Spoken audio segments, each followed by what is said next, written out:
Hello. Today we're going to be going over Tenet 6 and 7.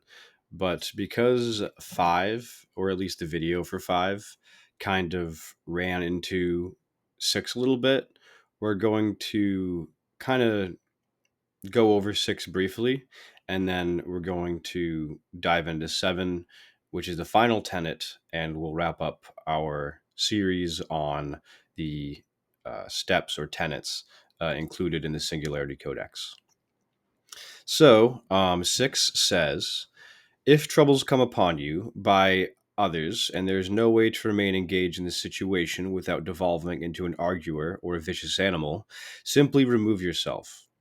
If you cannot remove yourself, go within yourself and seek help from the Redeemer who loves and ascends all things, or from the Mother who is the source of all. Embody the mentality that you are part of the solution and must remain that way. This will help you through even the most unfair times. So, if you just listen to 5 or remember anything from the video about 5, I kind of talked about that, about taking your mind off of the situation, about almost zoning out for a second if you have to compose yourself, because it's better that they are like, what's wrong with this person? They seem like they're blanking out, than for you to do the opposite of that and throw something into their face that you don't really, in your ideal state, think is a good idea.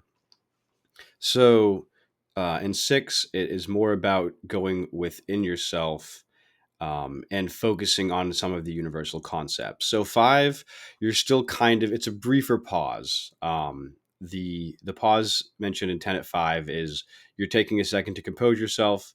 Um, you're trying not to blow up on the person or the situation, and you're basically just trying to disassociate from it, look at something, think about something, get yourself into a state of being that you can give a response that's worth giving. Now, in number 6, this is more like if somebody is yelling at you and they just keep going and going and going, and you are really at your end. And this happens whether it's at work and it's a coworker who just decides to go nuts, whether it's a family member or your partner, or it happens all the time with different situations.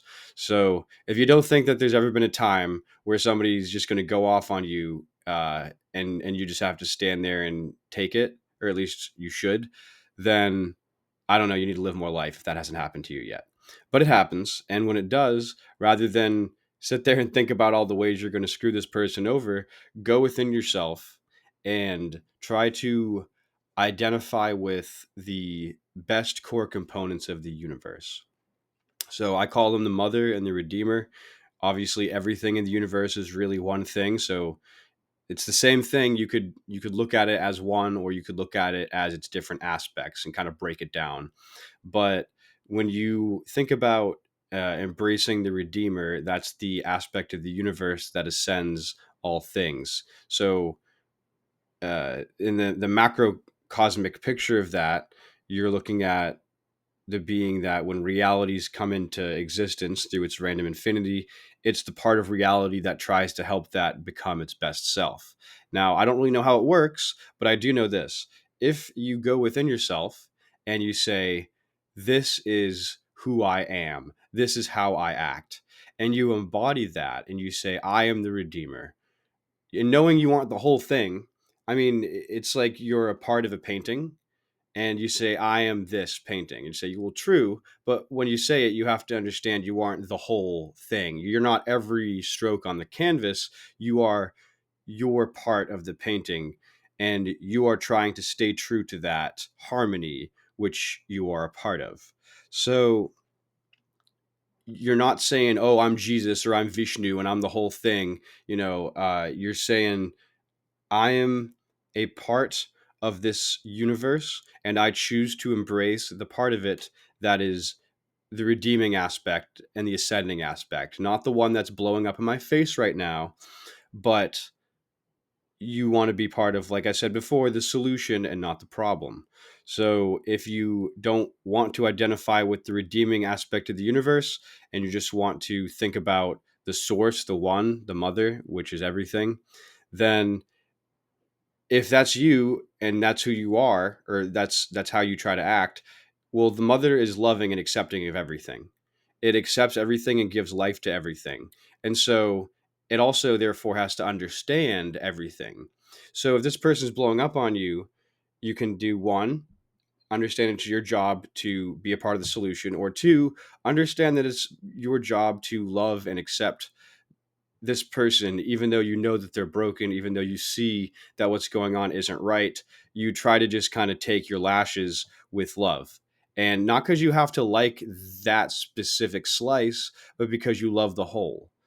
And that is something that is very difficult in the moment, because you don't feel like you're a part of any whole. You feel like it's a person yelling in your face, and you're there as well. And you're dealing with the situation, trying to not do the same thing back to them. So that pretty much covers six. I don't want to dive into it more than I have to, but basically, five is more of a tactical pause if you need a moment. And six is more somebody's really going off on you, and you basically have to close your eyes and do like active meditation as you're standing there getting yelled at. So, on to seven. We'll read it first. When you become free of the chaos or discomfort forced upon you, consider the best way to act next time something of this nature arises. Patterns are common in carbon based creatures such as humans, and their cyclical nature is easy to predict, and thus easy to know how you should respond in future engagements of similar nature. So, I know that this sounds like an alien or robot broke it down. It's talking about carbon based creatures such as humans, but it's more about it's acknowledging our state of physicality in perpendicular position to our true nature.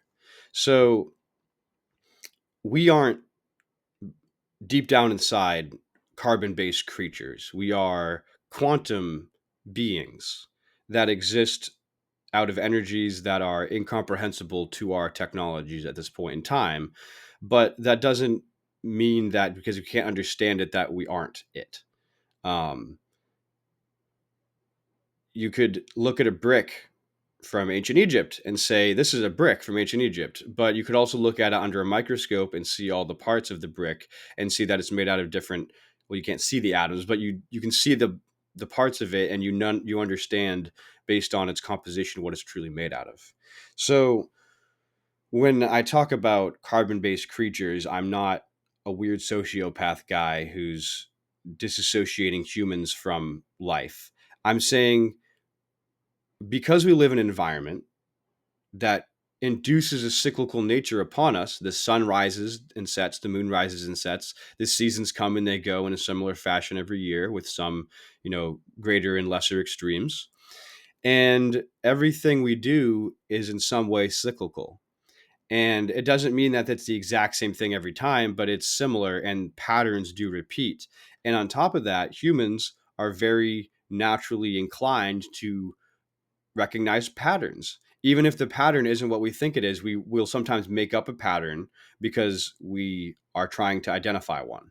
So, in this case, rather than just trying to identify random patterns and this and that, when when these crazy situations are over and the chaos is done, the conflict has come to a quiet, you leave, and when you have time to be by yourself and think about this stuff, think about what happened. Think about, why do you suppose that person actually did what they did?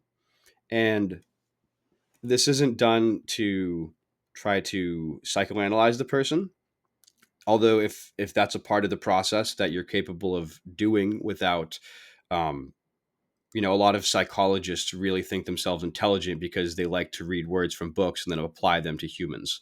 That's not being intelligent. That's called being an NPC and reading from a book and saying, aha, I'm smart because I diagnose you as this. You will not be diagnosing the person. You will be thinking about, okay, how did this situation arise? And how, if possible, do I prevent this from happening again? Not because you're scared, not because you're trying to make this person a puppet and control their behavior subliminally, but because you want to facilitate and create situations where conflicts don't have to happen. So if you look at it and you say, oh, maybe if I do X, Y, and Z, this outcome will be different. and maybe I'll actually get a result that I want rather than getting screamed at. And that doesn't mean you did anything wrong. This is you being a smart individual and looking at situations. And apart from that, if you can't stop the explosion from happening, well, you can better prepare yourself based on how that person blew up at you, to respond. So if you know, okay, this person, for whatever reason, they have a hard day, maybe there's no logic that you can see in it, or maybe it's outside of your control because maybe you realize it's something to do with their family or their personal life or their mental health. Well, if this is the case, think, okay, go back to when you say the universe has different problems with it because of its infinity. It has, I said sicknesses before, but as I will say again, you do not want to diagnose a person with anything because that's not going to help your situation at all. If you say, oh, that person, they're bipolar or, they're schizophrenic or they have BPD, well, you're not really doing anything for anyone other than mentally preparing yourself to deal with a textbook version of a person. But if you look at the situation in itself and say, why did this happen? And you don't say, oh, it's because they're bipolar and they'll be normal again in 2 weeks. That's not how the universe works. The universe wants that person to be in situations where they can respond healthily and not blow up. And if you can contribute to that and help that situation be more healthy, then you should. And apart from that, this whole post reflection thing lets you also mentally vent. It lets you go through things. It lets you not be confused and frustrated. So that way, every day you go home, you don't think about it. And then one day you blow up just like that person did, and you're not really sure why. Um, I say these things because I have done these things. I've failed infinitely almost. I've definitely yelled at people when there could have been another answer. I've definitely said harsh things to people when it wasn't the right thing. And I don't make these videos and write these things because I can do them all every single day. I write them just in case you can, just in case once a day anybody who hears these words can act on them and can say, yeah, actually, this sounds like a good idea. I am going to try this. And this will, in fact, help. So I'm not a hypocrite. I'm just a person who's very real about myself. And I know I'm not perfect. And I know that when I'm saying these things of, oh, yeah, reflect on this and analyze the situation, do I do these things? Yes. Do I do them perfectly? No. So if you find yourself in a situation trying to reflect on stuff and you're still just really mad about it, don't say, wow, that dude on YouTube loves to just give advice like a monk from a temple who, claims to be enlightened but isn't tempted by anything at all because he lives in a cage basically. Well, that's just not me. I'm not going to go on and tell you my life story right now, but I understand you. Probably whatever your situation is, I probably kind of get it. And I know how hard it is sometimes, and I know how unfair situations can be. So when you go within yourself, it's not going to be easy, but if you can get past that initial venting of your own brain and you can start breaking things down and say, okay, what happened? Why did it happen? How can I, as a functional node of the universe, help this situation next time? And that's pretty much it. The answer is going to be different every time, probably. So that's why it's hard to use examples because you could use 1,000 examples of different things you could reflect on. But I think we've covered 6 and 7 sufficiently for today. And my next upload will be about a concept from the Codex rather than a tenet. So I will probably talk about the redeeming force or something else along those lines. So I appreciate you guys, and you will hear from me again soon. Have a good day.